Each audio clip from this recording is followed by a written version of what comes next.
West Virginia Senator Joe Manchin has reversed course. He has struck a deal with Senate Majority Leader Chuck Schumer on a $433 billion spending plan, dubbed by Democrats as the Inflation Reduction Act. The legislation aims to reform the tax code, fight climate change, and lower health care costs. Joining me right now is Texas Congressman, House Energy and Commerce Committee member Michael Burgess. Congressman, it's great to see you.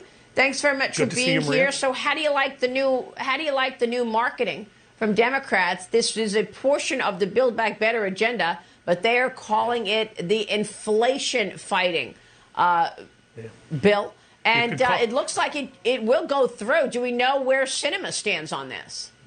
Oh, no. I mean, obviously that's in the other body. Look, we were in the Rules Committee yesterday hearing this stuff on the CHIPS bill. Interestingly, I was the only one who was voicing concern about the spending in the CHIPS bill. And then no sooner was the ink dry on that deal to go down to the floor and let us have a vote on the House today on CHIPS, when what wasn't supposed to happen then happened.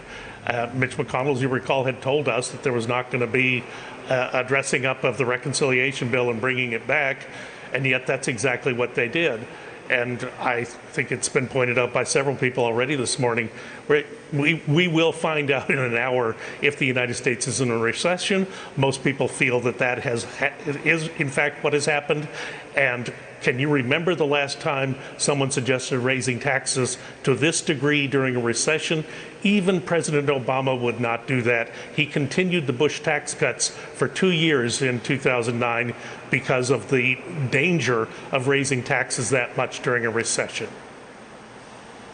Yeah, I want to ask you about all of this, because when you break down this bill, the revenue raised at $739 billion, much of that revenue coming from a 15% corporate minimum tax, which is going to raise $313 billion. They've got the prescription drug pricing reform at $288 billion, and then this IRS tax enforcement at $124 billion.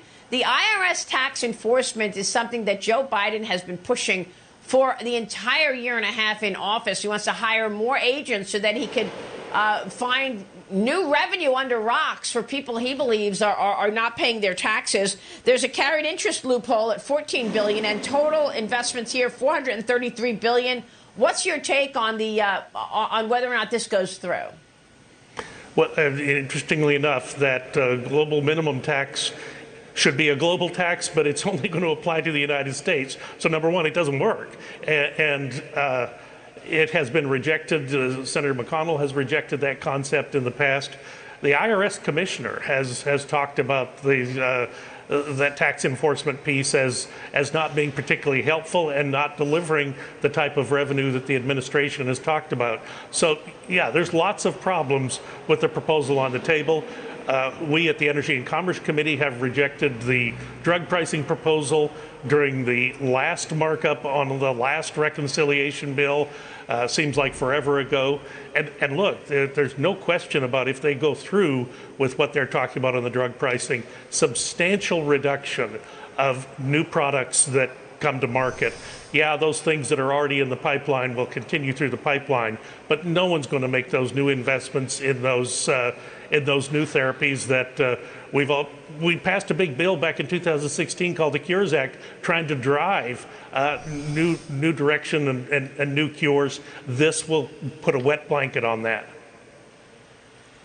You know, we talked about the CHIPS bill a lot yesterday. Of course, it passed the Senate 64-33 yesterday. What are your thoughts on this bill? 17 Senate Republicans joined with Democrats in favor of this CHIPS legislation, even though Senate Majority Leader Chuck Schumer removed an anti-China security measure from the bill earlier this month. Congressman, I spoke with Marsha Blackburn yesterday, and she walked me through the fact that Senator Portman had a provision in there that ensured that the CCP could not steal intellectual property. Why would Schumer remove that? Yeah, complete unknown.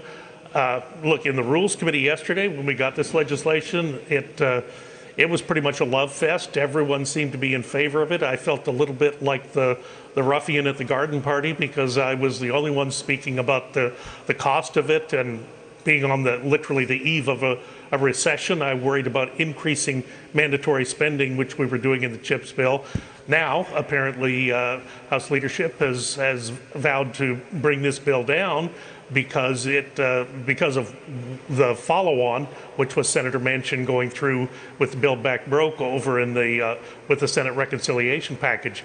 Again, Mitch McConnell had told us that that was not going to happen, and apparently that is what has happened. But here's the biggest thing, Maria. We had a classified briefing a week ago on the CHIPS bill.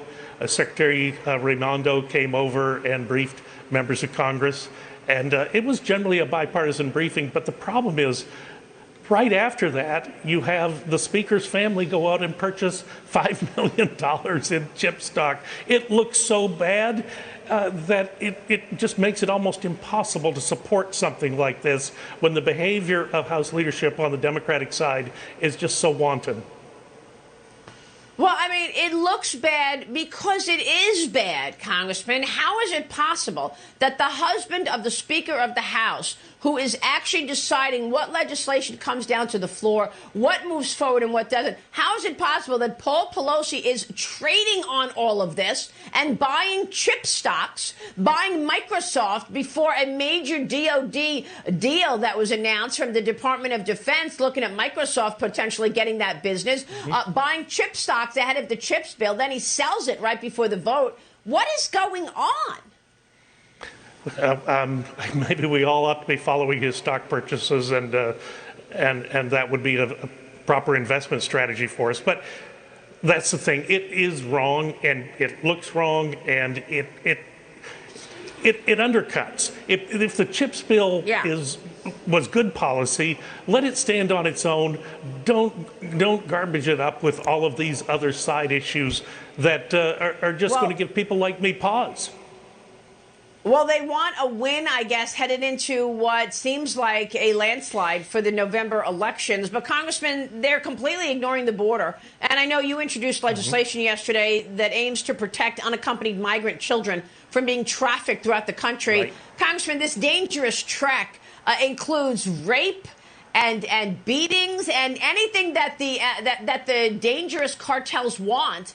And yet there's no acknowledgement whatsoever from the Democrats. No acknowledgement.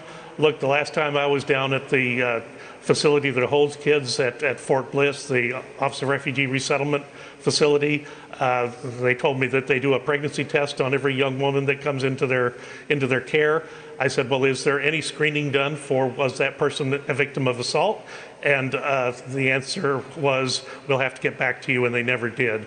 But here's the thing. Wow. Secretary Mayorkas unilaterally changed the rules and said no longer, right now under current law, the family, the only person that they can release a child to is a mother and father or legal guardian. Secretary Mayorkas wanted to push kids through this system faster, and so he unilaterally changed the rules and said, oh, but we can give it to an uncle, aunt, grandparent. This legislation that I introduced yesterday said, no, not so fast. This is you have to pass. There would have to be legislation passed, and this legislation says, no, you can't do it. It restates current law. All right, we'll watch that, Congressman. Thanks very much for weighing in on all of that. Michael Burgess joining us this morning in D.C. We will catch up soon. Jenna, thank you so much.